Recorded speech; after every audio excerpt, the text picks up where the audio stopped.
Mon nom est Francis Thériault, président du conseil d'administration du Réseau du patrimoine franco-ontarien.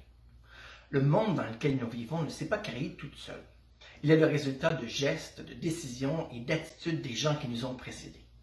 Cependant, il est de notre devoir de le remettre en question, afin que ce qu'il est et ce qu'il puisse devenir reflète nos valeurs contemporaines. En ce mois national de l'histoire autochtone, le Réseau du patrimoine franco-ontarien a le privilège d'accueillir Mme Shirley Duquette-Lafortune, une fière franco-ontarienne, mais aussi une fière Anishinaabe de la Première Nation de Dokis près du lac Nipissing. Mme Duquette-Lafortune a évolué depuis près de 25 ans dans le monde de l'éducation. D'abord enseignante, ensuite direction d'école, lead en éducation autochtone, elle est maintenant agente d'éducation au Bureau de l'éducation autochtone. Le thème de sa présentation sera les racines du racisme qui trop souvent affectent nos concitoyens autochtones, mais sur une note d'espoir, aussi des solutions pour faire face à cette problématique. Le Réseau du patrimoine franco-ontarien remercie chaleureusement Mme Duquette-Lafortune de bien vouloir consacrer son temps et son expertise afin de nous éduquer sur ce sujet. Merci Mme Duquette-Lafortune. Et c'est parti. Bon, alors, bonjour, bienvenue à cette présentation de Shirley Duquette-Lafortune, qui est agente d'information au Bureau de l'éducation autochtone du ministère de l'Éducation. Et je lui laisse la parole. Bon visionnement. Merci. Donc, Annie, bonjour. Kwekwe, Weche, bonjour. Ninshkago, Kwenemke, Nindijnikas, Bineshendo, Dem, Anishinaabe, Kwe, Dokis, Ndonjaba, Swakamak, Ndonjaba. Donc, bonjour tout le monde. Je me nomme Shirley Duquette-Lafortune et je serai avec vous pour la prochaine heure pour vous parler au sujet des fondements historiques du racisme anti-autochtone. Au Canada, mais aussi peut-être plus particulièrement ici en Ontario. Donc, je me suis présentée en Anishinaabe-Moine. Je suis effectivement une personne Première Nation et puis je proviens de la Première Nation d'Okis, qui est quand même pas très loin de Sudbury, un peu entre la région de Sudbury-North Bay, qui est située sur la rivière des Français, entre le lac Nipissing et la baie Georgienne. Donc, c'est le cours d'eau là, qui transporte l'eau justement du lac Nipissing pour ensuite la porter à la baie Georgienne. Donc, avant de débuter, j'aimerais faire une reconnaissance de territoire. Et puis, ne sachant pas où tout le monde se retrouve nécessairement, là, je vais faire une reconnaissance de territoire plutôt générale, générique. Donc, ça va comme ceci. Donc, pour commencer, j'aimerais vous demander de réfléchir sur le territoire sur lequel vous vous retrouvez et reconnaître que les peuples autochtones utilisent cette terre depuis des millénaires et nous tenons à reconnaître leurs descendants et les traités qui existent dans votre région depuis et que malgré le fait que ces traités furent signés il y a plusieurs années, ils sont encore très pertinents aujourd'hui. En tant que communauté, nous avons la responsabilité d'honorer, de soigner et de respecter tout ce que la création nous donne pour assurer notre survie, et cela inclut la terre, l'eau, l'air, le feu, les animaux, les plantes et nos ancêtres. Nous reconnaissons également que cette terre est riche en antécédents et en coutumes, y compris ceux des Anishinaabe et des Haudenosaunee. En plus, depuis le contact avec l'Europe, les Métis, et cette terre continue d'être le foyer de tous les peuples autochtones, incluant les Inuits, et toutes les personnes non autochtones. Et c'est dans cet esprit de partage que nous veillerons collectivement à protéger, à respecter la terre, l'eau, les animaux et les uns les autres dans l'intérêt de la paix, de l'amitié et surtout dans l'intérêt des générations à venir.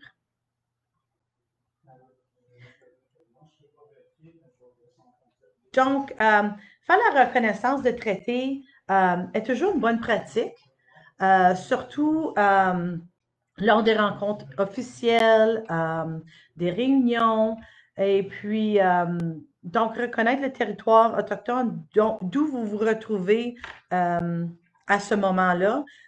C'est toujours une excellente façon de montrer ou de reconnaître, c'est ça, que nous connaissons vraiment, que nous sommes sur une terre autochtone.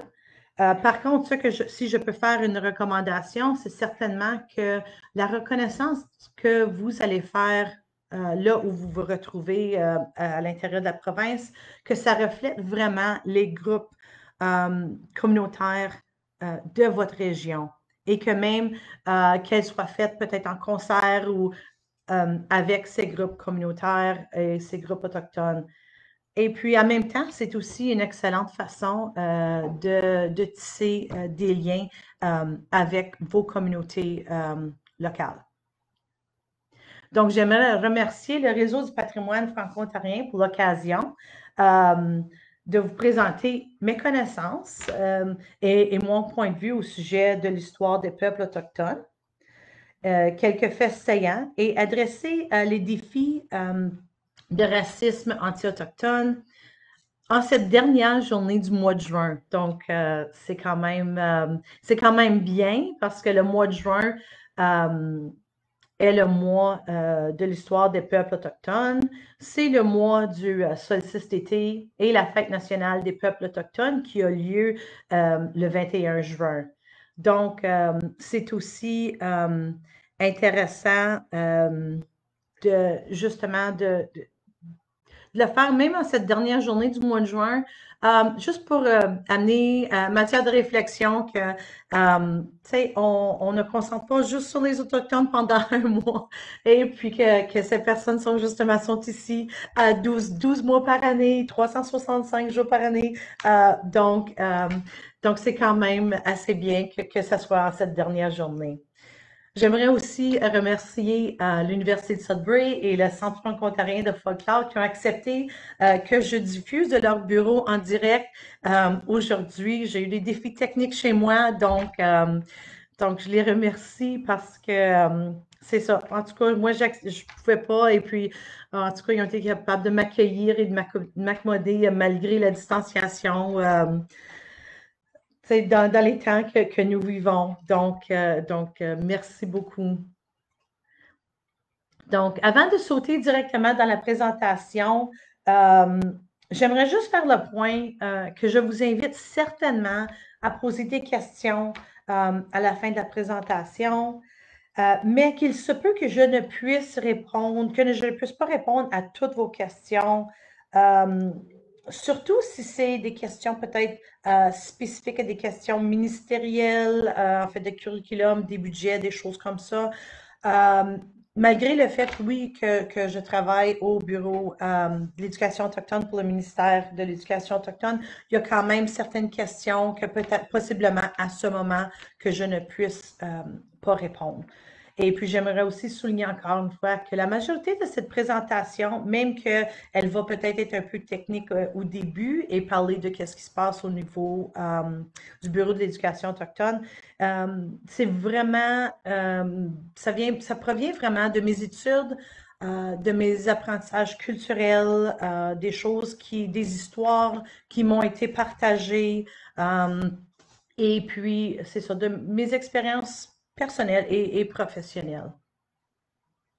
Donc, cela étant dit, j'œuvre en éducation depuis plus de 24 ans en tant qu'enseignante au secondaire.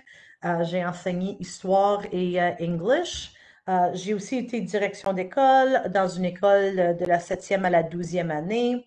Et puis, pendant quelques années, j'ai également œuvré comme lead en éducation autochtone au Conseil scolaire public du Grand Nord de l'Ontario. Et puis, je vais quand même vous donner une petite description tantôt là, de qu'est-ce que ça mange en hiver, un lead en éducation autochtone. Et puis donc maintenant, justement, je suis l'agente bilingue au Bureau de l'éducation autochtone au ministère de l'Éducation. Et je dis bien l'agente puisque ce poste fut créé en 2017. il n'y avait pas personne spécifiquement comme agent, à titre d'agent d'éducation au Bureau d'éducation autochtone avant 2017, malgré le fait que le bureau existe. Il a quand même changé de nom à un moment donné, mais le bureau existe depuis 2007. Et puis ceci avec le lancement des stratégies d'éducation autochtone de l'Ontario. Et puis j'aimerais peut-être vous donner un peu de contexte au sujet de cette stratégie. Donc, cette stratégie permet d'améliorer le rendement des élèves autochtones fréquentant les écoles financées par les fonds publics de la province et aussi de sensibiliser tous les élèves. Donc, non seulement les élèves de descendance autochtone, soit Première Nation, Métis ou Inuit, mais de tous les élèves dans les écoles ontariennes. Et puis de les sensibiliser aux cultures, à l'histoire, aux perspectives et à l'apport des peuples tels que mentionné, Inuit, Métis et Première Nation. Donc, un autre petit à côté avant de continuer. Désolée que je n'ai pas une présentation écrite.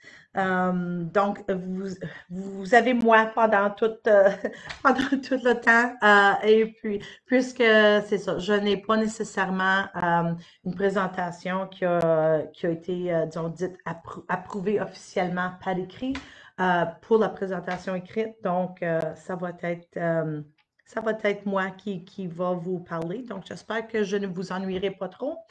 Et puis, par contre, s'il y a des questions, encore une fois, n'hésitez pas. Je vois qu'il y a déjà quand même des personnes qui ont déjà fait quelques commentaires et puis qui viennent un peu de mon coin du monde, donc qui viennent de la Première Nation Nipissing et d'Okies. Donc, et oui, effectivement, qui vient du traité Robinson-Huron qui quand même fait les manchettes de ce temps-là, surtout qu'on passe à la phase 3 des revendications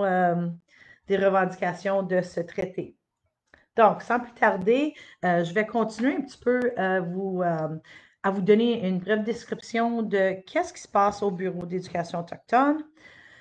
Donc, en 2014, dans son plan de la mise en œuvre d'un document qui s'appelle le cadre d'élaboration des politiques de l'Ontario en éducation Première Nation, Métis et Inuit, le ministère a indiqué que tous les conseils scolaires devraient se doter de processus formels dans l'établissement d'un comité.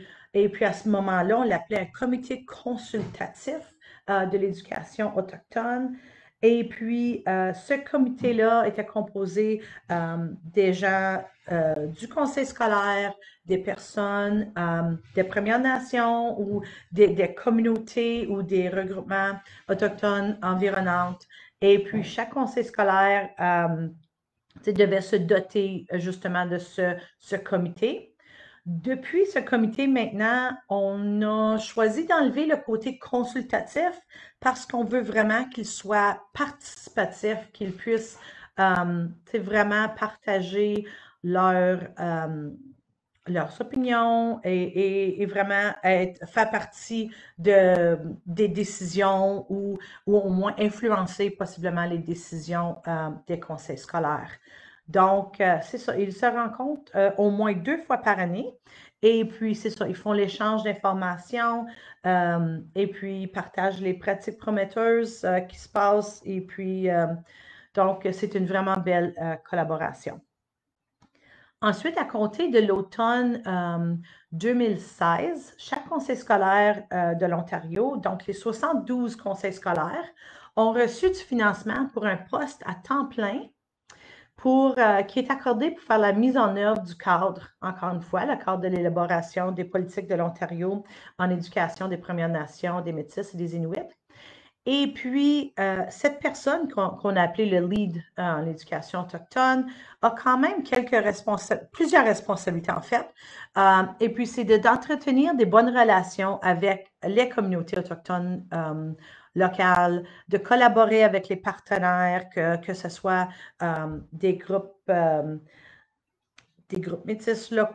En tout cas, il y a plein de différents de groupes communautaires. Donc, aussi de collaborer avec les étudiants, de collaborer avec les familles, les communautés autochtones et puis certainement avec le comité de l'éducation autochtone. Et puis, encore une fois, ils sont quand même demandés de soutenir la mise en œuvre des politiques d'auto-identification autochtone volontaire et confidentielle au sein des conseils. Et puis, ceci est un formulaire que lorsqu'on inscrit son enfant, ceux d'entre vous qui l'ont fait, à un moment donné, peut-être tout récemment, vous avez vu que vous pouvez quand même cocher sur le formulaire d'inscription scolaire si vous êtes une personne Première Nation, métisse, Inuit. Vous n'avez pas besoin de donner aucune preuve, là, aucune carte pour dire que vous êtes officiellement une personne autochtone enregistrée avec le bureau des affaires autochtones. C'est vraiment volontaire et puis c'est vraiment confidentiel. Et puis, ça, c'est quand même quelque chose. Et puis, ça permet aussi de savoir combien d'élèves que nous avons, disons, dans les conseils scolaires qui sont autochtones. Et puis, encore une fois, ce lead participe au processus de planification du conseil. Et puis, il s'occupe aussi du plan d'amélioration du conseil scolaire en éducation autochtone. Et puis, ce plan a vraiment en but d'aider à... L'avantage, Stéphane, je vais revenir. Je te dis quoi? On y parle maintenant. L'avantage de l'auto-identification, qu'est-ce que ça fait? Ça permet, je vais en parler un peu plus tard aussi, mais ça permet vraiment de savoir quel est le taux de réussite des élèves auto-identifiés par rapport au testing, au testing soit de l'OQRE, par rapport à la réussite scolaire, par rapport à les absences, toute la question d'assiduité. Et puis vraiment, c'est pour s'assurer que si à un moment donné, on peut voir dans un conseil ou dans une école plus particulière qu'il y a peut-être une concentration d'élèves, c'est plus fort dans un conseil qu'un autre. Il y a peut-être des stratégies qui peuvent être mises en place spécifiquement dans cette école. On peut peut-être faire venir un aîné ou une aînée pour venir peut-être travailler avec l'élève, ou il y a peut-être de ces choses-là. L'autre chose, c'est que cette auto-identification-là est directement associée au financement que reçoit le conseil scolaire pour pouvoir justement faire la promotion de l'engagement, améliorer le bien-être de l'élève, de soit peut-être assurer la formation des enseignants, assurer des activités culturelles dans les conseils scolaires. Donc, toute cette auto-identification-là est quand même attachée aussi à un financement, mais plus particulièrement, c'est aussi, oui, Pierre, c'est aussi certainement une question de fierté. Il y en a certains qui veulent s'afficher. Et puis, sauf que aussi l'auto-identification apporte quand même certaines hésitations de certains groupes par le passé. Et puis, on va en parler. On va parler certainement des écoles résidentielles ou des écoles. Et puis, il y a quand même cette hésitation-là parce que la dernière fois que le peuple autochtone s'est nécessairement affiché comme autochtone et que ça avait un rapport avec l'école, les enfants ont quand même été enlevés à ce moment-là. Donc, il y a quand même cette part-là. Mais en fait, c'est vraiment la question de l'auto-identification est vraiment pour ces fins-là. Mais c'est ça. Donc ça, c'est certainement une grosse partie du poste en tant que tel. Donc, avec tout cet encadrement-là, vous vous posez peut-être la question, ben pourquoi est-ce qu'il est nécessaire d'abord de faire une présentation au sujet du racisme anti-autochtone, n'est-ce pas? Tu sais, on est encadré dans les conseils scolaires, on s'assure du bien-être de ces élèves-là, euh, mais le racisme existe. Et puis donc là, maintenant, on va faire, je vous demanderai de faire un retour, peut-être pour certains d'entre nous qui ont peut-être un certain âge, qui ont peut-être, je vous demanderais de faire un retour en arrière à vos premiers cours d'histoire ou sciences sociales ou je ne sais pas comment est-ce qu'on l'appelait à cette époque-là. Tu sais, en tout cas, ça a dû être des cours d'histoire. Et puis, vous vous souvenez certainement de la leçon au sujet de la découverte de l'Amérique.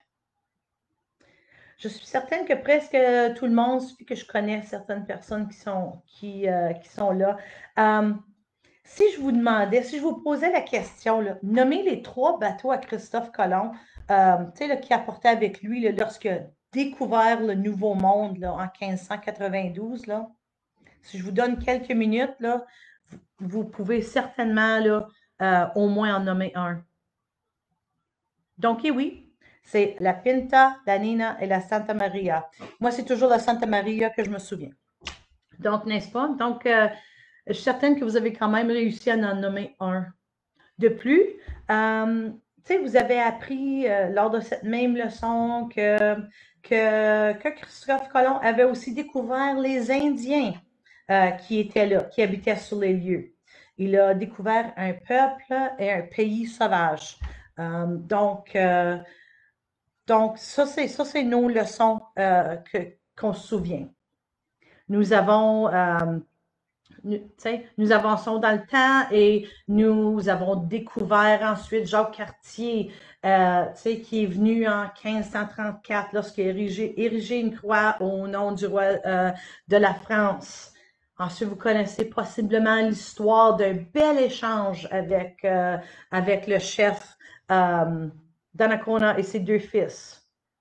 Mais nous savons maintenant que ce n'était pas nécessairement un bel échange et puis que ses fils ont été enlevés par force. Ces 2 jeunes hommes-là ont été enlevés par force. Et puis nous avons quand même aussi, moi j'étais là dans les écoles de langue française, là, pareil comme plusieurs d'entre vous, et puis on a quand même eu le mythe là, que les Français ont eu des meilleures relations avec les peuples autochtones et puis que les anglophones étaient évidemment, les anglophones, ils ont eu, on a su au sujet des massacres de la part des peuples Haudenosaunee ou Iroquois, comme nous l'avons appris à ce moment-là. Mais lorsqu'on étudie l'histoire en anglais, on a un petit peu l'inverse. Et puis les anglophones disent que c'est eux qui ont eu la meilleure relation avec le peuple autochtone et puis que c'était les Français qui étaient les grands méchants. Donc, on fait un petit peu un tour, on avance un peu dans l'histoire, on entend parler de Samuel de Champlain, Étienne Brûlé, et puis on parle encore, Champlain a quand même descendu la rivière des Français, il est passé tout près de où habite ma grand-mère, là, en tout cas, là, en canot. Apparemment, c'est là où ce qui est passé. Et puis, on a entendu parler de plusieurs des grands voyageurs puis des colons qui sont responsables d'avoir découvert et de coloniser ce pays. Mais aussi, on n'a pas tellement entendu au sujet des couvertures de laine présentées aux peuples autochtones qui étaient infestés de variole. On n'a pas entendu nécessairement beaucoup. On a su au sujet des missionnaires qui ont tenté et puis réussi pour plusieurs à convertir là, les sauvages, comme on l'appelait en salle de classe, là, pour qu'ils deviennent des chrétiens, sans trop vraiment se préoccuper de reconnaître leur culture, leurs coutumes et leurs croyances. Donc, même si nos leçons et nos livres d'histoire nous ont induits en erreur, et puis, tel que mentionné tantôt, que la version historique entre les Anglo-Canadiens et les Franco-Canadiens, ou en tout cas les Anglais et les Français, la version des personnes autochtones n'apparaît que tout récemment. Et puis, encore une fois, puisque les peuples autochtones, c'est quand même une tradition orale, c'est des histoires qui ont été partagées, qui ont été partagées surtout dans les temps d'hiver, parce que l'hiver, c'est le temps pour raconter des histoires, parce que, évidemment, l'hiver, c'est pas un temps qu'on peut faire la culture, la chasse. Donc, on peut faire peut-être un peu de trappe, mais il fait froid. Donc, c'est vraiment un temps, l'hiver est vraiment un temps pour passer avec la famille et d'entendre parler justement là, de ces histoires. Et puis oui, vous avez raison qu'il y a eu des massacres des Jésuites, absolument. Mais en même temps, c'était quand même des peuples qui voulaient quand même venir quand même et coloniser la terre. Et puis, le peuple autochtone se disait bel et bien, nous avons un beau système, nous, d'échange. On a un beau système. On a quand même, tu sais, on a quand même un système, c'est ça, d'échange. On se connaît. On a quand même des guerres entre nous. Donc, il y a quand même tout ce côté-là historique qu'on ne sait pas toujours ou qu'on n'entend pas toujours à ce moment-là. Donc là, maintenant, je vais sauter un petit peu parce que là, tu sais, je suis allée très, très loin en arrière. Mais là, je vais avancer un petit peu. Nous avons encore un petit bout de temps ensemble. Je regarde, le temps avance beaucoup plus rapidement que lorsque je me suis pratiquée chez moi. Donc, on va regarder quand même quelques thèmes et puis on va se rendre, on va se rendre peut-être dans des temps peut-être plus modernes. Et puis, je vais faire un retour peut-être un petit peu aux questions, aussi en même temps. Donc, je vais quand même regarder quelques thèmes. Et puis, tel que mentionné, je peux juste partager vraiment les informations que moi j'ai personnellement. Donc, pour moi, je connais plus, tu sais, un peu plus le coin du nord, du Moyen-Nord de l'Ontario. Mais il y a tellement, tellement de culture, il y a tellement de traditions, c'est tellement vaste, c'est tellement différent. Donc, il se peut même qu'il y ait des choses que je vous conte qui, tu sais, vous avez peut-être entendu une histoire différente, et puis ça ne veut pas dire que votre histoire, que l'histoire que vous avez entendue ou que votre bout d'information est moins bonne, est moins juste. Moi, j'ai seulement les informations qui m'ont été partagées, les leçons que moi j'ai apprises, soit en passant beaucoup de temps avec des aînés, en faisant quand même mes études ici à l'Université de Sudbury en études autochtones, qui s'appelait Native Studies à l'époque. Je me date un peu, ça fait un bout de temps. Et puis aussi mes recherches puis mes lectures personnelles. Donc, les thèmes que j'ai choisi d'explorer sont la démographie autochtone courante, les écoles résidentielles ou les pensionnats indiens, comme vous voulez les appeler. C'est encore le titre. On va parler du droit de vote, les femmes autochtones, et puis peut-être quelques solutions de comment, pardon, avant d'aller aux solutions, peut-être de jaser un petit peu au sujet de comment le racisme anti-autochtone est devenu chose courante au Canada. Un petit peu, tu sais, le pourquoi là-dedans. Donc, en fait, la démographie, et puis ça, qu'est-ce que je vous présente maintenant, là, ça, c'est tout googlable, ça, c'est sûr et certain. Vous pouvez quand même aller voir ces informations-là, c'est toutes des informations pour le public, mais c'est juste peut-être pour vous donner une idée, au cas où que vous ne le sachiez pas. Donc, selon le recensement de 2016, Les peuples autochtones représentent environ 4,9% de la population totale du Canada. La population autochtone augmente rapidement. Cette population a un taux de croissance de 45%, a eu un taux de 45% entre 1996 et 2006. On va aussi voir un peu le pourquoi là-dedans. Et puis en 2016, Statistique Canada rapporte que la population avait augmenté de 42,5% depuis 2006. Donc ça, c'est tout, comme je vous ai dit, c'est tout googlable. En 2010, les populations autochtones comptaient 615 collectivités, donc groupes distincts ou regroupements de Premières Nations. En plus, et plus de 50 nations, donc les différentes nations qui se regroupent, qui s'identifient. Et puis 8 colonies métisses et puis 53 collectivités inuites. Donc, c'est quand même un groupe très diversifié et puis très, partout au Canada. Donc, une autre chose un peu moins positive, c'est que certainement, les peuples autochtones sont surreprésentés dans les prisons. Et puis, les Autochtones représentent maintenant plus du quart de la population des prisons fédérales. Et puis, les statistiques ont vraiment atteint même un nouveau sommet. Donc, dans les pénitenciers canadiens, il y a maintenant 25,4% des détenus qui sont autochtones, alors qu'ils représentent moins de 5% de la population totale du pays.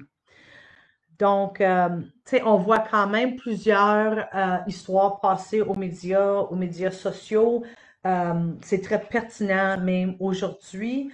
Donc, on voit quand même ce côté négatif de ceci au Canada. Et puis, on va, à mesure que la présentation avance, on va voir peut-être d'où vient ce racisme, où vient cette surreprésentation là dans les prisons.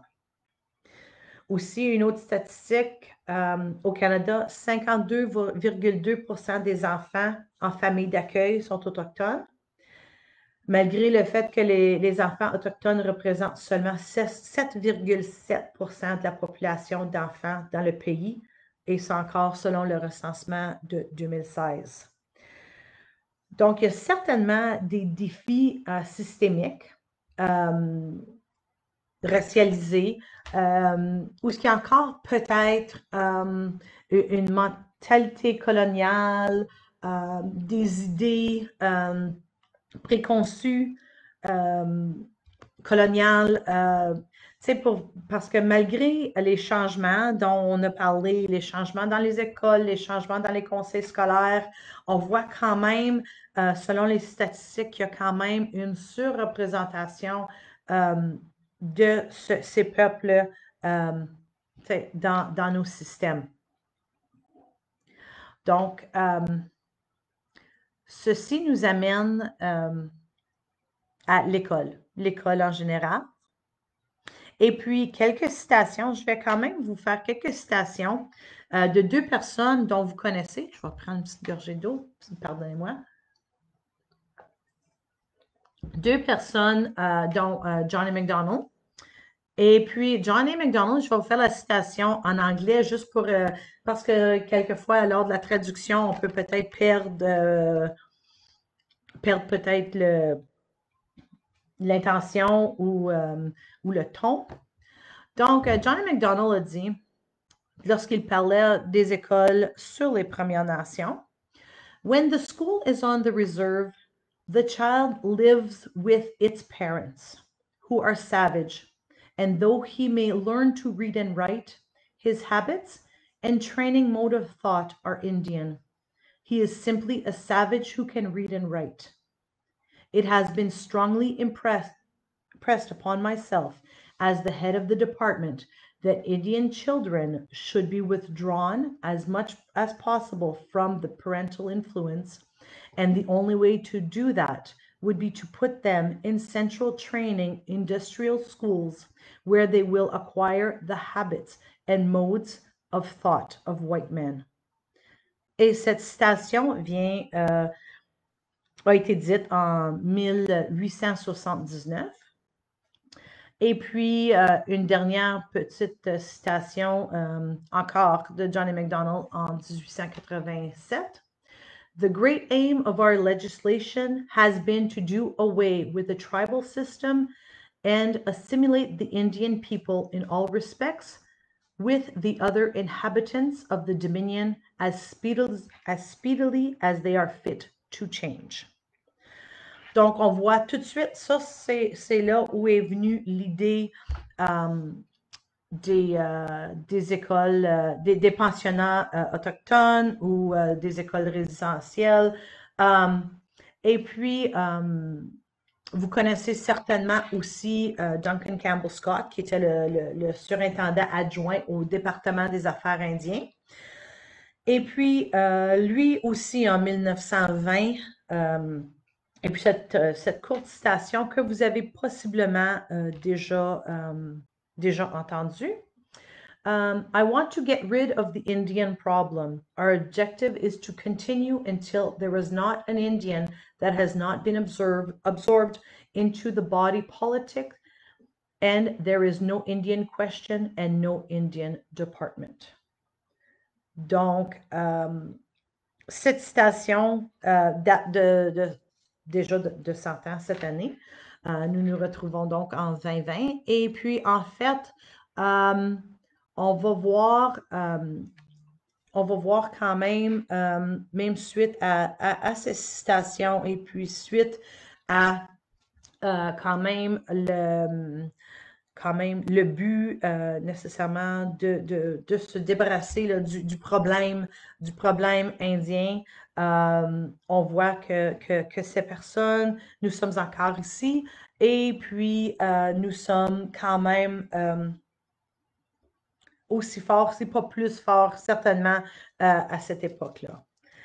Donc, on peut voir, tu sais, dès quand même, tu sais, on parle de 100 ans passés, on voit déjà quand même tout le côté de racisme et puis toutes les choses, tu sais, les politiques qui ont été mises en place justement pour régler ce problème-là, ce problème indien.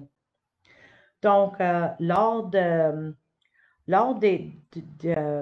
temps, là, disons, aux écoles résidentielles ou aux pensionnats autochtones, comme vous voulez les appeler, là, ils portent quand même plusieurs noms. Il y a plusieurs, disons, ils portent justement, c'est ça, plusieurs noms. Juste quelques atrocités, et puis je ne veux pas quand même entrer en détail, disons, dans les lectures que j'ai lues, parce que des fois, on parle on ne sait jamais qui est en onde, et puis on ne sait jamais si on va peut-être apporter des sentiments très profonds, personnels, de personnes qui ont peut-être qui ont peut-être été à ces écoles-là, qui ont peut-être connu des personnes, peut-être un membre de la famille. Moi, je vais dire que j'ai été, de mon point de vue personnel, ma famille a été quand même assez choyée parce que dans la Première Nation où habitait mon grand-père, donc à Dokis First Nation, donc la Première Nation Dokis, il m'a toujours conté que les plus vieilles dames, les grands-mères ont été assez sages pour encourager les hommes à construire une église pour ensuite ajouter une école juste à côté. Et puis, en fait, l'église est encore là. L'école a changé de lieu, mais cette église-là a été construite juste à côté de la maison maternelle ou paternelle, comme vous voulez. Et puis, j'appartiens encore à cette maison-là. Elle date, c'était la maison aux grands-parents à mon grand-père, donc elle date quand même de plusieurs années, mais elle est tout près de l'église et puis vraiment, pour lui, il a été vraiment choyé parce que il n'a pas été enlevé. Il n'a pas été enlevé de son foyer, il n'a pas été enlevé de sa Première Nation. Et puis, même qu'il comptait toujours que s'il voyait des gens arriver par bateau, parce que c'était la seule façon de se rendre à la Première Nation, qu'il devait leur dire I speak English, I am white, et de courir, puis il y avait une place qu'il devait aller se cacher. Et puis, lorsqu'il m'a montré c'était où son endroit, où il devait aller se cacher, c'était vraiment pas une bonne cachette, mais pour lui, comme petit enfant, c'était vraiment, euh, c'était vraiment une vraiment bonne place pour se cacher. Mais en tout cas, pour moi, c'est une histoire qui a toujours resté avec moi, qui m'a conté ça, puis c'est toujours compté vraiment chanceux qui n'a jamais été enlevé de sa famille. Et puis, tu sais, il est parti maintenant, il est décédé, mais c'est quand même des histoires que mes enfants connaissent, qui lui ont entendu vraiment dire de sa propre voix. Et puis, pour lui, ça a été vraiment chose, même de fierté et d'importance. Donc, encore une fois, je vois que le temps coule. Mais il y a eu beaucoup d'atrocités dans ces pensionnats indiens-là. Dans les années 40 et 50, on a fait des expériences nutritionnelles là, qui ont été réalisées sur les enfants dans ces pensionnats-là. Certains groupes d'enfants leur faisaient suivre un régime de famine. L'autre groupe recevait certaines vitamines et minéraux. Autres, on a négligé les vitamines et les minéraux et même certains aliments. En tout cas, puis on faisait la comparaison. Ah, cet enfant-là a été capable, a survécu. Celui-là, ah non, il n'a pas survécu. Allons-y, on va l'enterrer au cimetière là, qui sont plus près de l'école. Chaque école résidentielle a son propre cimetière. La majorité des tombes ont aucun nom. Les enfants là, ont quand même connu de l'abus sexuel, de l'abus physique, la perte de leur langue, la perte de leur culture, tout le changement de la dynamique familiale. C'est des enfants qui n'ont pas connu l'amour familial, l'amour d'un parent. Et puis, tout ceci a vraiment apporté quand même plusieurs pistes, disons, de racisme, parce que pour vraiment vivre avec les choses vécues dans ces écoles-là, plusieurs survivants ont quand même tourné vers l'abus d'alcool, l'abus de drogue. Les taux de suicide sont très hauts aussi, surtout chez les peuples autochtones, mais surtout chez les jeunes, chez les gens qui ont été, qui ont été aux écoles résidentielles. Donc, avec tout ça vient un taux de chômage très élevé, la dépendance sur les services, le système de bien-être social. Donc, aussi qui a apporté l'image de l'Autochtone ivrogne, paresseux, dépendamment du système, une personne moindre. Donc, on a quand même toute cette image-là. Je veux dire, quand je pense, là, tu sais, il y a quand même de ces images-là qui ont été très représentatives de qui était surtout les hommes autochtones. Et puis, on va parler spécifiquement des femmes tantôt, mais c'est quand même beaucoup cette image-là qu'ils sont vraiment aux dépens du système. Et puis, ça a vraiment brisé les liens familiaux, qui a aussi apporté quand même une hausse. Donc, ils ont connu l'abus comme jeunes enfants. Donc, lorsqu'ils sont entrés dans des relations, c'était souvent des relations malsaines. Et puis, lorsqu'ils ont eu des enfants, ils ont quand même propagé ce qu'ils avaient appris. Et puis, très souvent. Et puis, pas dans tous les cas. Il y a quand même des cas de personnes qui ont, qui sont allées aux écoles résidentielles et puis qui ont quand même eu des bonnes expériences. Il y en a pas beaucoup selon les lectures que j'ai faites, mais en tout cas, ça a apporté plein de stéréotypes tout autour de ça. Et puis, les Métis ont aussi été envoyés dans les écoles résidentielles. Ils ont connu les mêmes atrocités que les jeunes des Premières Nations. Euh, L'histoire des Métis est aussi compliquée puisqu'ils n'ont pas été, ils ont été considérés comme un peuple autochtone un peu plus tard, selon le Canada, ils ont été reconnus officiellement un peu plus tard. Ils n'ont pas nécessairement eu de territoire, disons, à eux.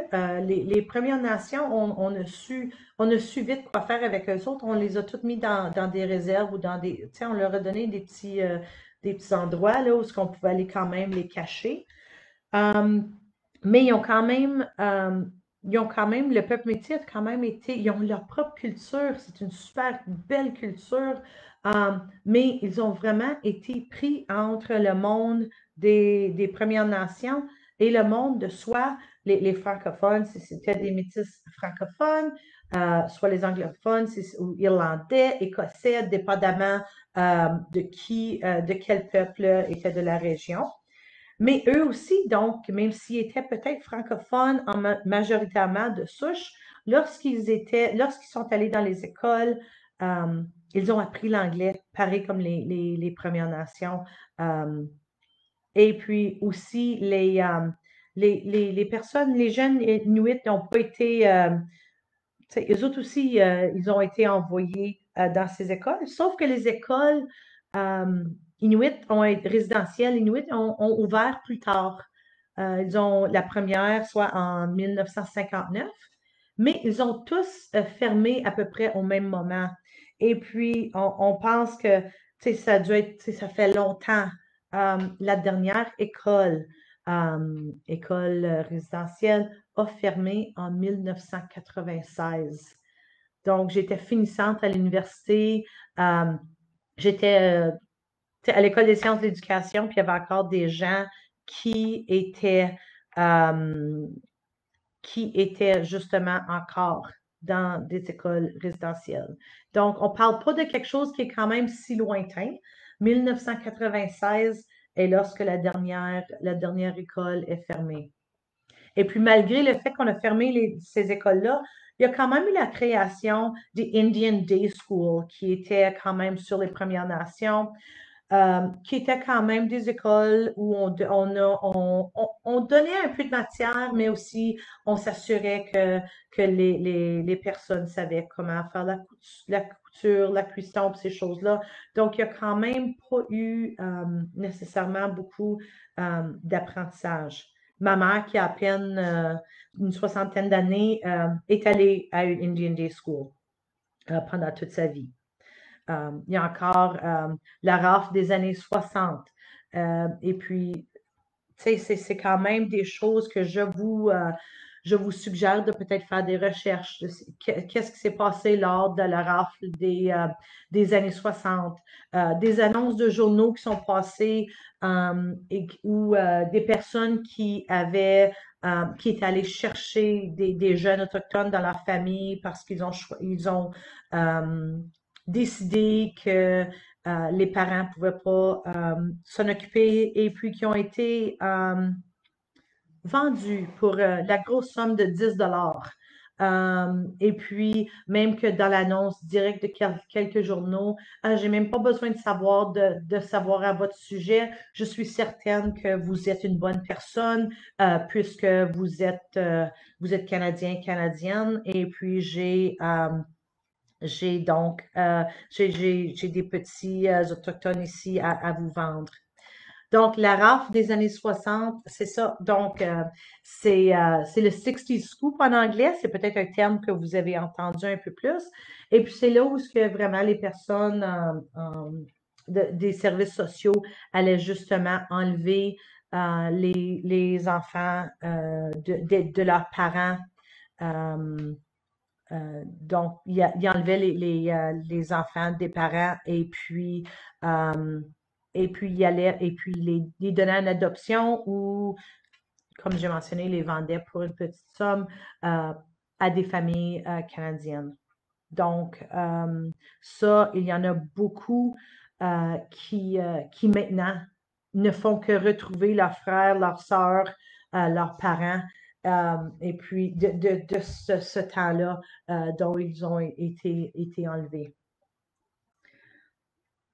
Donc, en tout cas, il n'y a pas eu d'école résidentielle ou de pensionnat indien francophone en Ontario. Donc, ceci est vrai. Mais, tel que mentionné, la dernière école a fermé en 1996. Et puis, donc, on sait que les conseils scolaires de langue française, purement conseils scolaires de langue française, indépendants des anglophones, ont été créés en 1998. Donc, quoique c'est très vrai qu'il n'y a pas eu d'école de langue française, mais encore, l'autre chose, c'est que ça l'a aussi apporté le fait qu'ils avaient quand même des communautés des Premières Nations qui parlaient le français. Ma communauté en particulier parlait un mélange, mais ils comprenaient le français, ils comprenaient l'anglais et ils parlaient l'Anishinaabe-Moen ou l'Ojibwe couramment, les trois langues. Et puis, c'est quand même quelque chose qui a disparu suite à justement les Indian Day School de la région parce qu'ils enseignaient seulement en anglais. Donc, je veux continuer aussi. J'ai parlé tantôt au sujet du gouvernement qui voulait se débarrasser du problème indien. Donc, en vertu de la loi canadienne, les Indiens inscrits, donc les status Indian, donc avec leur carte qui est enregistrée avec le Bureau des affaires autochtones, qui encore à ce moment-là s'appelait le Bureau des affaires indiennes, jusqu'à quand même tout récemment.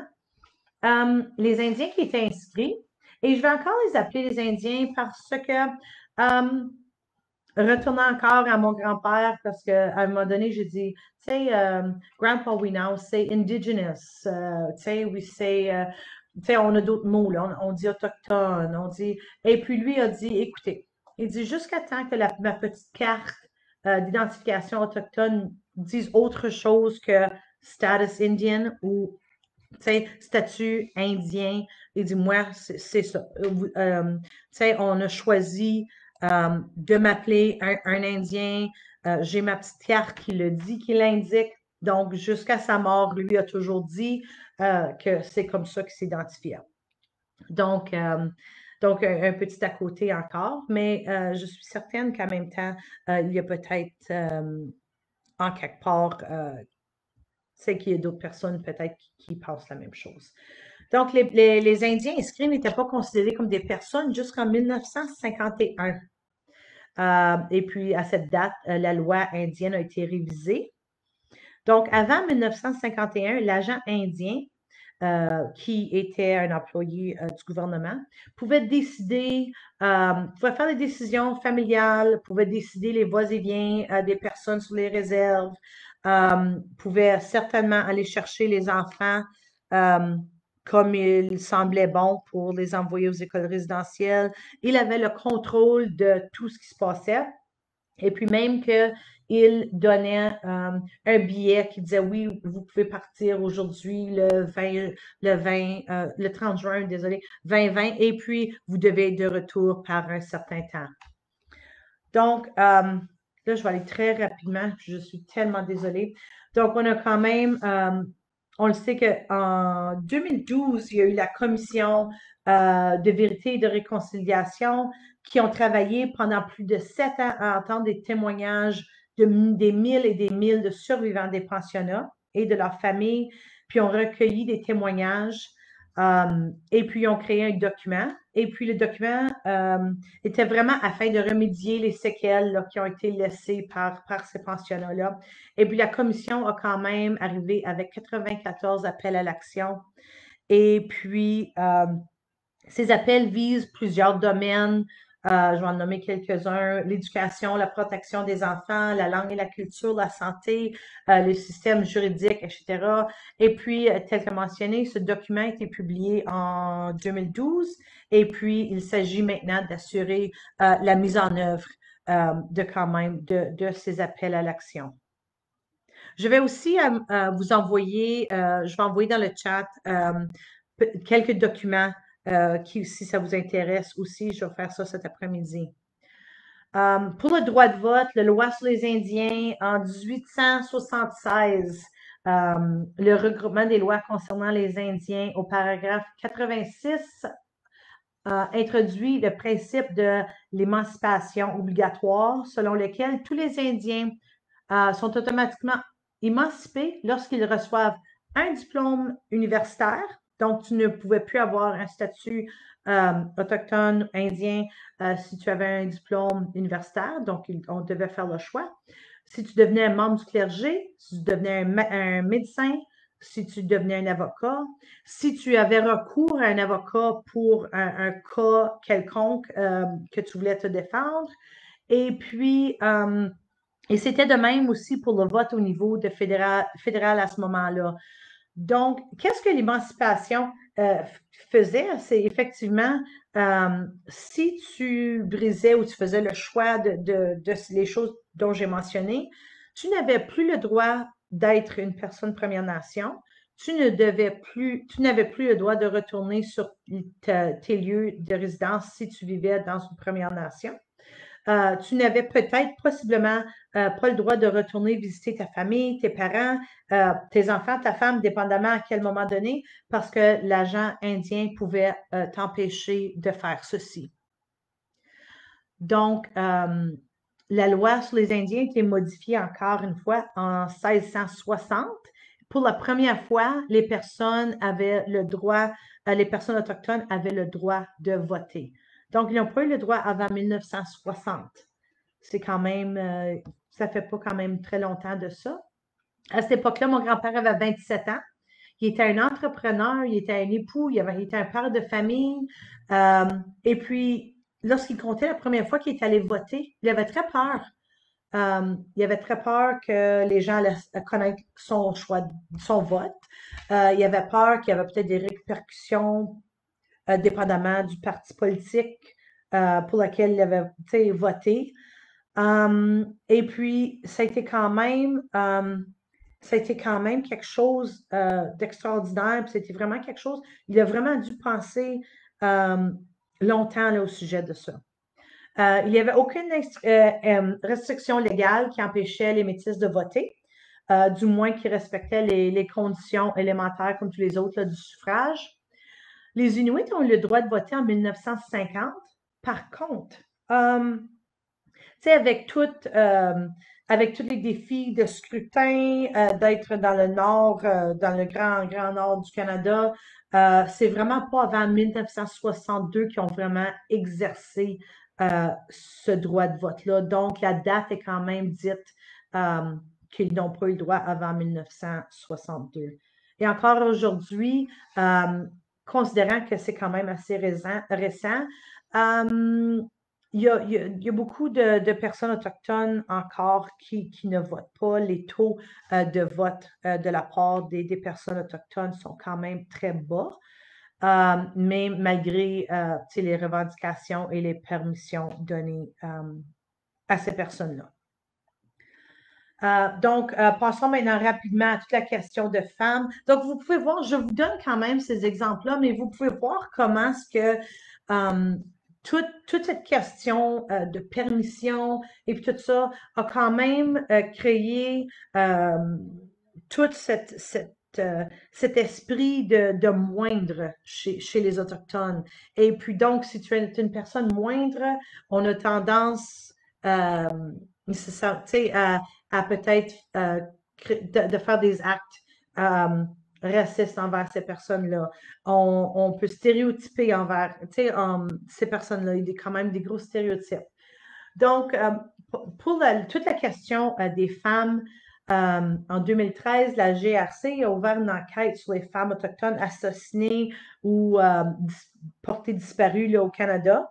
Et puis, un rapport qui a été publié en 2014 qui révèle qu'entre 1980 et 2012, 1181 femmes autochtones ont été assassinées ou portées disparues.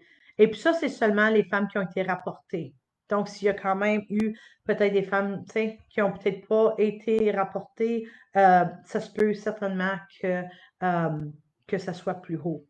Donc, elles représentent 11,3% de l'ensemble des femmes disparues au Canada.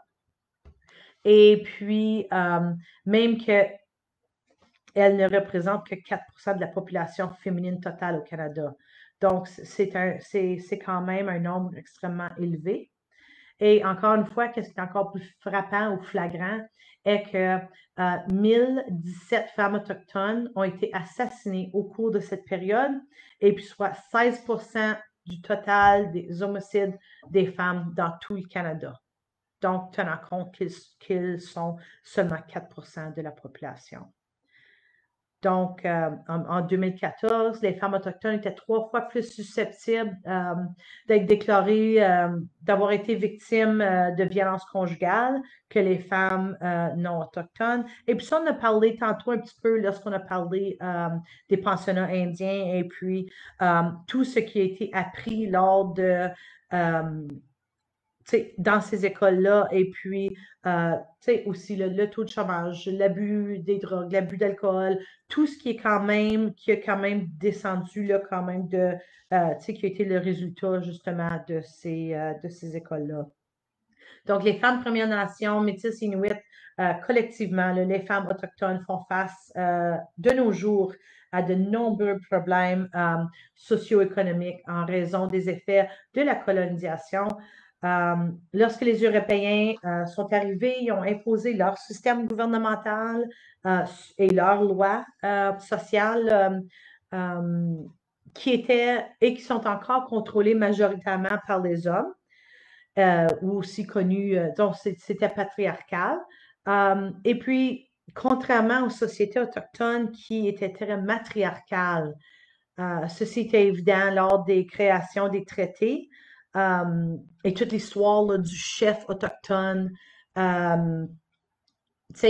dans l'esprit des Européens, là, c'était l'homme qui, c'était vraiment l'homme qui gérait les Premières Nations, les tribus, les groupes métis, les groupes inuits, mais ne sachant pas que, oui, les hommes parlaient possiblement au nom des peuples, au nom des communautés, mais que les décisions étaient effectivement prises majoritairement par des conseils de femmes. Et puis, ces femmes portaient et portent encore, plus que le peuple retrouve ou redécouvre ou revient à leur culture, on retrouve quand même l'importance matriarcale chez ces peuples. La loi sur les Indiens de 1876 a vraiment désavantagé certaines femmes autochtones en les excluant du gouvernement du conseil de bande. Donc, ils ne pouvaient pas participer au conseil de bande où, tel que mentionné, elles avaient quand même un mot à dire majoritairement dans tous ces conseils de bande-là. Elles ont été complètement, elles étaient exclues de cette participation-là. Et puis, ça a pris quand même plusieurs années avant qu'ils aient une femme qui a été nommée chef. Donc, pourquoi? Pourquoi ceci? Pourquoi est-ce que on a quand même, est-ce qu'il y a quand même cette tendance-là de discrimination envers les femmes? Bien, les femmes sont confrontées d'un problème quand même qui est assez unique, qui est le résultat de plusieurs de préjugés qui ont été perpétués par les hommes non autochtones, même depuis le premier contact. On a l'image de la princesse indienne. Il y a tellement d'écrits historiques de colons qui ont marié des princesses indiennes. Il doit y avoir une princesse indienne dans chaque famille autochtone de l'époque parce que c'est vraiment l'histoire de la femme autochtone séduisante, le genre à la Pocahontas, qui a quand même apporté toute cette idée-là que les femmes autochtones sont séduisantes et puis qu'elles sont peut-être moindres, qu'elles sont moins importantes au niveau des yeux des personnes. On a ensuite vu, suite à la princesse indienne, on a fait place à la squaw autochtone, qu'on a parlé de cette situation-là qui ont vraiment, le mot squaw, c'est vraiment pas un beau mot, je veux même pas vous partager la traduction. Et puis, ça a vraiment mis les femmes dans une situation vulnérable, vulnérable à la violence, à la maltraitance. Et puis, on a quand même vu ça dès les premières écrits ou les histoires orales, même de colonisation. Donc, c'est quand même tout de suite, on a vu ça. Pour les femmes autochtones, avant 1985, si elle était une autochtone inscrite, là, donc au bureau autochtone, là, si elle était inscrite légalement et elle mariait une personne blanche, un homme blanc, elle perdait, selon la loi sur les Indiens, son statut autochtone. Donc, elle n'avait plus le statut indien, elle n'avait plus accès de vivre sur la réserve, elle n'avait plus accès au service de la bande, elle n'appartenait plus à la communauté, elle ne pouvait plus vivre sur la communauté et elle devait vivre en dehors de la communauté. Et ses enfants aussi étaient aussi, ils perdaient aussi leur statut. Contrairement aux hommes qui, peu importe qui ils mariaient, ils gardaient leur statut, ainsi que les femmes qui ne se mariaient pas, mais qui avaient peut-être des enfants, leurs enfants avaient le statut indien. Mais les hommes qui mariaient des femmes blanches, avant 1985, les femmes obtenaient leur statut indien et puis ces femmes-là pouvaient ensuite vivre sur la Première Nation, ils pouvaient avoir un terrain à eux sur la Première Nation. Et puis donc, ce n'est pas avant 1985 avec le projet de loi C-31 que ça l'a éliminé donc dans la loi sur les Indiens, ça a éliminé cette clause-là. Et puis le projet de loi a quand même dit non, si tu es né, tu es une personne de statut indien, tu le demeures, peu importe qui tu maries.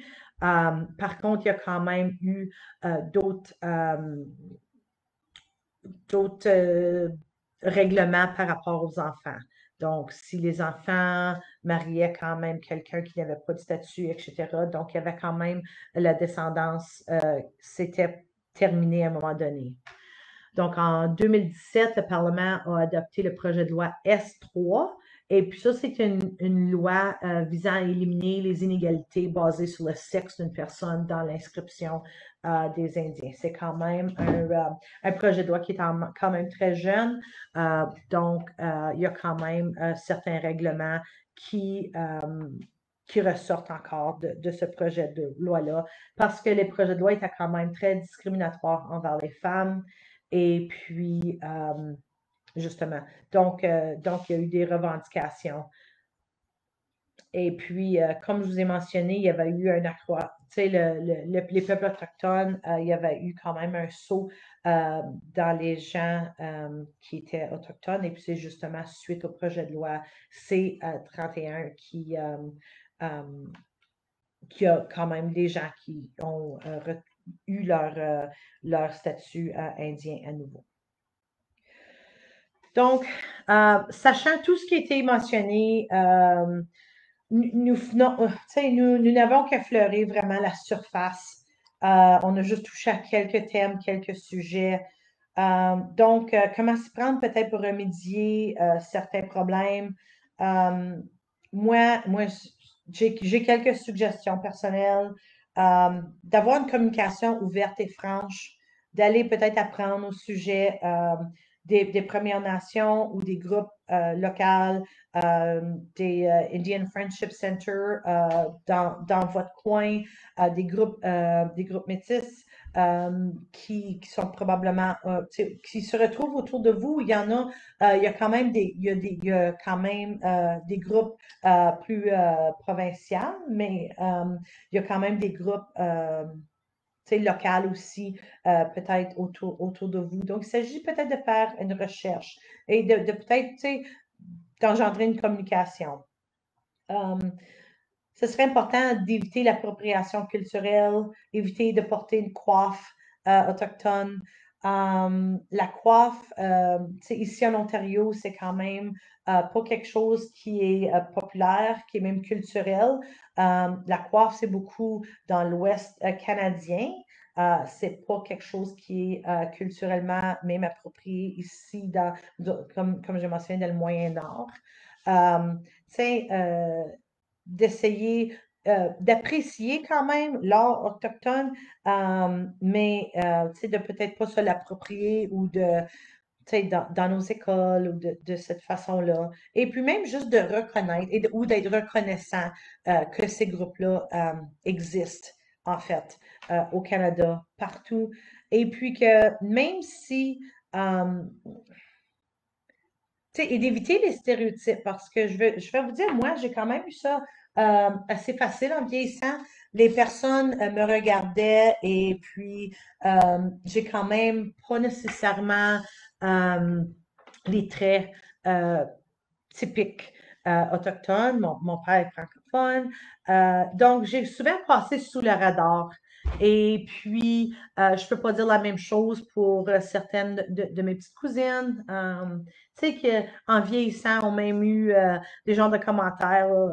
Oh, je suis tellement contente. Tu sais, on est tellement une bonne famille. Nous autres, même ma petite fille est amie avec une petite sauvagesse, là. Tu sais, on est vraiment des bonnes personnes. Tu sais, des telles choses comme ça. Mais de l'autre côté, j'ai quand même eu des personnes qui ont dit, ben, tu sais, en même temps, là, ils sont en train de parler des peuples autochtones là, tu sais, d'une façon vraiment négative, ils vont quand même me regarder et dire, hey, t'as ta carte, toi, de statue indienne? Oui. Hey, super, je vais aller m'acheter quelque chose au magasin. Veux-tu venir avec moi pour que je sois pas obligée, là, disons, de payer les taxes provinciales? Et puis, je me disais, ben, tu sais, j'ai vécu ça très souvent. Tu sais, les personnes avaient quand même rien de bon à dire au sujet des peuples autochtones, mais aussitôt qu'ils voulaient quand même, là, tu sais, quand même être là, tu sais, vraiment, tu sais, surtout lorsqu'ils pouvaient quand même euh, tu sais, aussi, il avait fait une chasse illégale. On a eu des appels à la maison. Hey, tu peux t'envoyer un de tes enfants, là? Écoute, on a attrapé un orignal hors saison, là, puis on va juste dire que c'est eux autres qui l'ont attrapé. Ça, c'est des choses dans mon vécu. J'ai même pas assez de doigts, là, sur mes deux mains, de combien de fois, tu sais, j'ai connu, tu sais, ce genre de, de stéréotypes ou de, tu sais, c'est comme on veut rien savoir de toi que tu es autochtone, on veut rien t'entendre là, de tes petites revendications, mais quand même, on va se servir de toi et ils vont faire des appels spécifiques pour pouvoir, tu sais, utiliser ta carte pour nos fins personnelles. Donc, en tout cas, mais juste de reconnaître que les personnes existent, de reconnaître aussi quelques journées significatives, et puis ça, je peux vous les remettre par écrit aussi, tu sais, tel que mentionné, le mois de juin, le mois dédié à l'histoire des peuples autochtones, le 21 juin, qui est la journée nationale des peuples autochtones, le 9 juillet, ça s'en vient bientôt, la journée du Nunavut, en 1999, la création du Nunavut. Euh, le 4 octobre, la journée des sœurs par esprit, donc la journée de sensibilisation des taux de violence faits envers les femmes et les filles autochtones. Le 30 octobre, la journée du chandail orange en reconnaissance là, des pensionnats indiens. Et puis, donc, tu sais, c'est quand même, toute cette histoire-là là, du chandail orange, c'est quand même aussi quelque chose qui est aussi googlable. La première semaine de novembre, la semaine de reconnaissance des traités, tel que mentionné tantôt, tu sais, il y a des traités qui sont en revendication en ce moment, elles sont dans les manchettes, elles sont dans les cours en ce moment. Euh, Et puis, vraiment, ils sont là pour défendre quand même les droits et tu sais, qu'est-ce qui a été dit dans ces traités-là? Tu sais, il n'y a pas eu de changement au traité depuis, disons, le traité Robinson-Huron date de 1850. Il n'y a eu aucune augmentation des argents donnés de ces traités-là depuis 1873, si ma mémoire est fidèle. Et puis, ça, c'est la grosse somme de 4 dollars par année que la personne reçoit. Ce n'est pas des millions de dollars. Et puis, c'est vraiment 4 dollars. Et puis, il faut se rendre à la Première Nation parce qu'il faut signer pour le recevoir. Donc, ça te prend plus que 4 dollars d'essence très souvent pour te rendre à ta Première Nation, dépendamment d'où tu vis, pour aller chercher ton 4 dollars annuel que tu reçois des traités. Le 7 novembre, c'est la journée des Inuits. Le 8 novembre, journée des vétérans autochtones. On n'a pas eu l'occasion d'en parler des vétérans spécifiquement. Le 16 novembre, la journée Louis Riel. Et puis, certainement, de faire la reconnaissance du territoire comme je l'ai fait aujourd'hui. De peut-être hisser des drapeaux des Premières Nations, des Métis, des Inuits avec le drapeau franco-ontarien, mais tout en demandant quand même la permission des Premières Nations environnantes autour de vous. Et puis, c'est ça, justement, d'aller voir, d'aller connaître peut-être les centres d'amitié locaux, d'avoir une discussion avec un aîné, de connaître les communautés qui sont autour de vous. Et puis de connaître peut-être les défis particuliers de ces communautés. Donc, je vous remercie. Aussi, peut-être juste une autre petite chose avant de terminer, de reconnaître que les personnes autochtones là, sont aussi des personnes modernes. Là, on vit tout dans l'année 2020 aussi. Donc, tu sais, je me souviens la première fois, j'ai apporté un groupe d'élèves visiter ma Première Nation et puis ils s'attendaient de voir des tipis partout. Puis je me disais, ça se peut pas tu sais, en 2000, dans les années 2000 qu'on pense encore ça. Ils étaient tous contents lorsqu'on est allé à la salle communautaire et puis leur téléphone était capable d'enregistrer l'Internet. Je dis, ben, toujours bien. Donc, ça a été vraiment une leçon euh, que oui, on vit tu sais, ils ont des PS3, puis en tout cas, moi, je connais pas ça, tous ces jeux vidéo-là. Ils ont accès à l'Internet, en tout cas, toutes ces choses-là.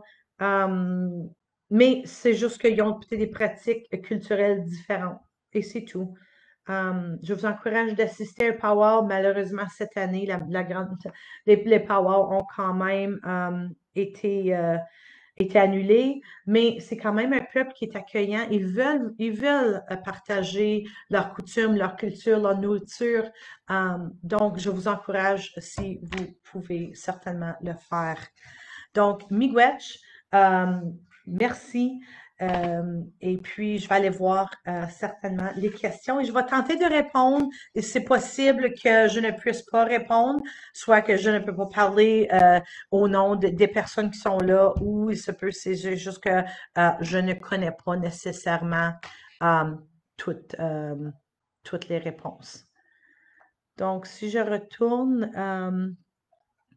aux questions, et puis je vois, vous êtes bilingue, dans quelle langue autochtone?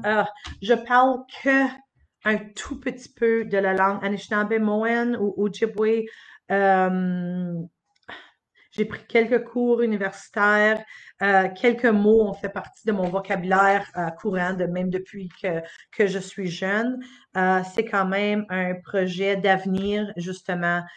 C'est vraiment de reprendre et puis de l'apprendre. Et puis pas juste d'être capable de me présenter. Donc, qu'est-ce que je vous ai dit au début? C'était vraiment, je me suis présentée dans mon nom autochtone qui m'a été donné lors d'une cérémonie il y a quelques années. Et puis, mon nom est Shkugokwenim Kebeneshe, et puis qui se traduit, parce que la cérémonie s'est faite en Anishinaabe-Moen et en anglais, qui se traduit, oui, ni plus ni moins, Strong Standing Thunderbird Woman, donc femme, oiseau, tonnerre, forte, grande et forte, en tout cas, un peu comme ça. Et puis, je vous ai juste quand même dit d'où je venais. Et puis ça, c'est toujours important. Les peuples autochtones vont toujours s'identifier d'où ils viennent. Donc, lorsque j'ai dit Dokis Ndonjba, c'est Dokis, la place d'où je viens. Et j'ai aussi dit Nsquamish Ndonjba parce que je demeure effectivement à Sudbury.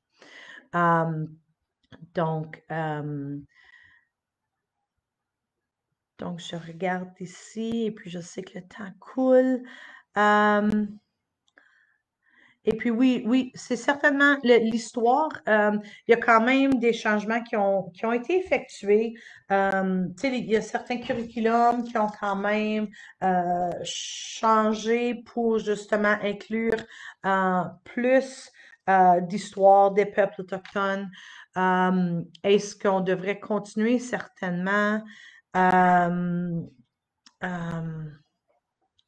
Et puis, il y a quand même certaines petites choses. Tu sais, il y a toujours d'autres choses qui peuvent être faites pour, disons, pour en apprendre davantage. Il y a quand même de très belles histoires. Et puis, je vais quand même vous partager, comme j'ai mentionné tantôt, des ressources.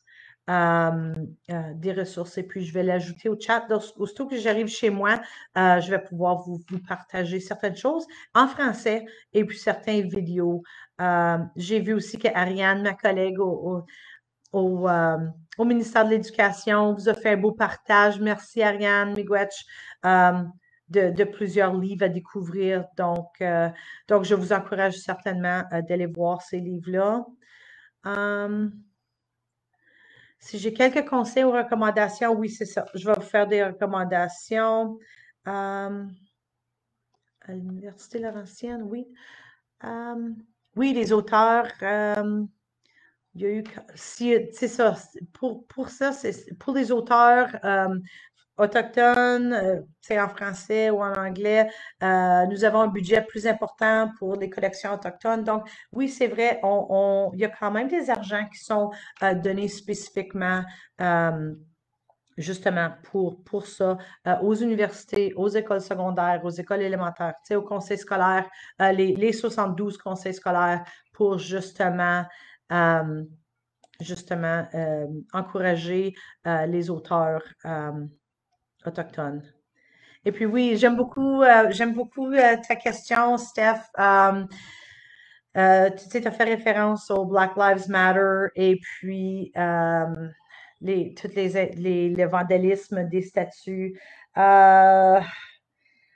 Ça, c'est une question auquel je vais laisser les conseils décider qu'est-ce qu'ils vont faire pour les changements des noms.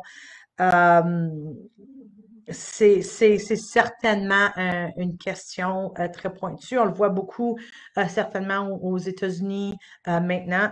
Je lisais justement ce matin à Aurélia, il y avait, désolé, il y avait justement une statue de Samuel de Champlain qui avait été à Aurélia, puis il avait été enlevé parce qu'on devait faire en tout cas, on devait le réparer, le nettoyer. Et puis maintenant, il y a un mouvement qu'on demande de ne pas le remettre. Donc, il y a quand même ces mouvements-là qu'on voit beaucoup. Oui, il y a certainement le mouvement de Idle No More qui était très important, qui faisait partie de la présentation. Lorsque je descendais, je l'ai coupé un petit peu, mais oui, c'était un mouvement. Il y a quand même des sites au sujet de Idle No More, des vidéos qui sont quand même assez touchants.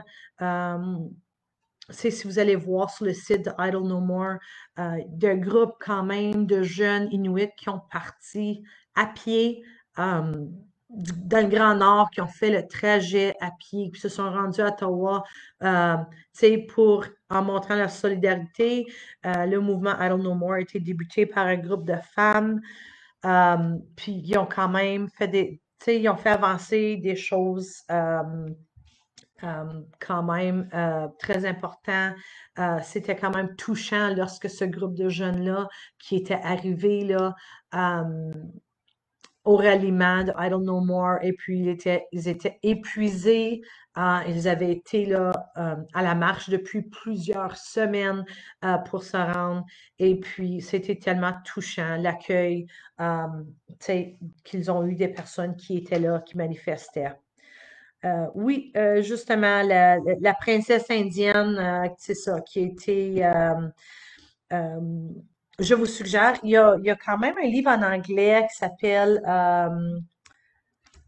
Tender Ties. Je vais l'inclure quand même dans, dans ce que je vais vous partager. Il est en anglais.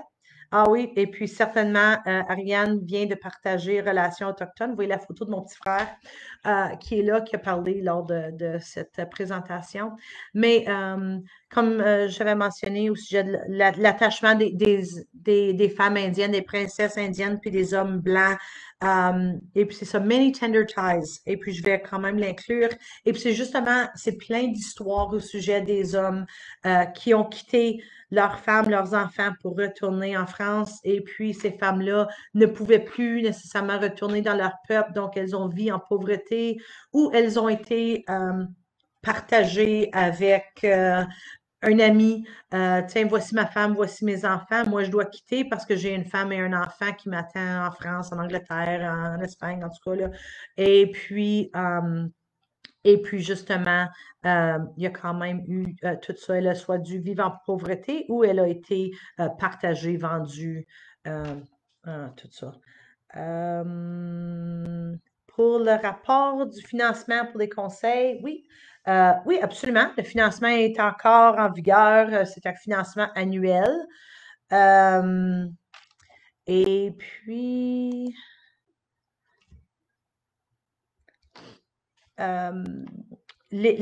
chaque conseil scolaire ont un lead ou une personne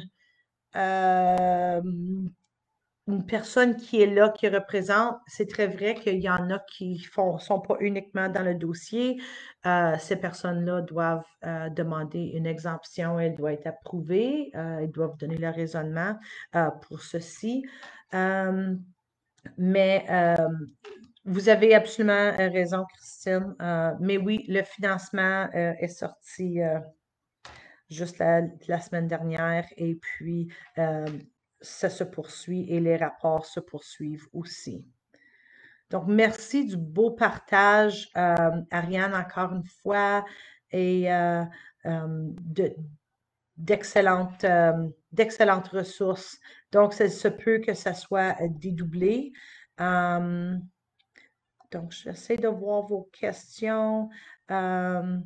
Et puis, donc, les impacts dans le domaine des violences faites aux femmes. Mais justement, Idle No More a quand même fait avancer plusieurs questions au sujet de l'impact des femmes, mais c'est encore quelque chose, c'est définitivement un défi pour les femmes, un problème flagrant au Canada.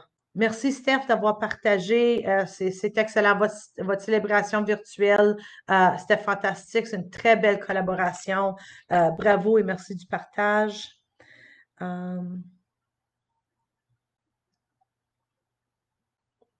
Et puis, Amadou, je vois...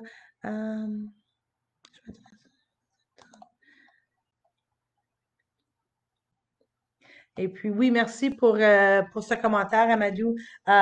Oui, c'est ça. Il y a quand même, on a tous vraiment appris une histoire différente des peuples autochtones. Et puis, on a appris, c'était quand même, les livres ont été créés, conçus par les personnes au pouvoir. Donc, justement, c'est ça. Ça a été quand même assez, disons, ça a été d'un côté positif, donc, pour les gens, les gens, les colons. Je regarde au sujet de Charlie Angus dans la conscription de Timmins, James Bay, certainement. Il parle français. je crois, et puis c'est quand même, de plus en plus, il y a quand même des personnes qui se lancent définitivement en politique, qui sont Premières Nations. Oh, je vois ça, oui. Hmm. Oui, pour essayer de trouver, Danica, je regarde pour essayer de trouver, c'est vraiment d'essayer de trouver d'où venait peut-être votre grand-mère, arrière-grand-mère, si vous avez une idée. Euh, c'est dommage que très souvent, euh, lorsqu'ils, euh, lorsque les hommes mariaient des femmes, c'était souvent indiqué comme Indian woman seulement, ou femmes autochtones, ou femmes indiennes, et puis où ils changeaient le nom par rapport à l'Église, les femmes. Donc, les femmes ont quand même connu, tu sais, tout d'un coup, il y avait un différent nom qu'ils n'avaient pas avant. Donc, c'est très difficile. Moi, j'irais peut-être voir sur le site euh, du bureau des affaires autochtones. Donc, je vois que le temps est presque écoulé, mais je vais certainement ajouter, tu sais, je vais essayer de répondre au plus grand nombre de questions, mais je vais peut-être essayer de les faire par écrit, puisque je vois que nous sommes déjà rendus à 1h29, donc le temps s'est passé. Donc, justement, encore une fois, je vous dis merci, Miigwech, et puis à tantôt. Passez un bel été.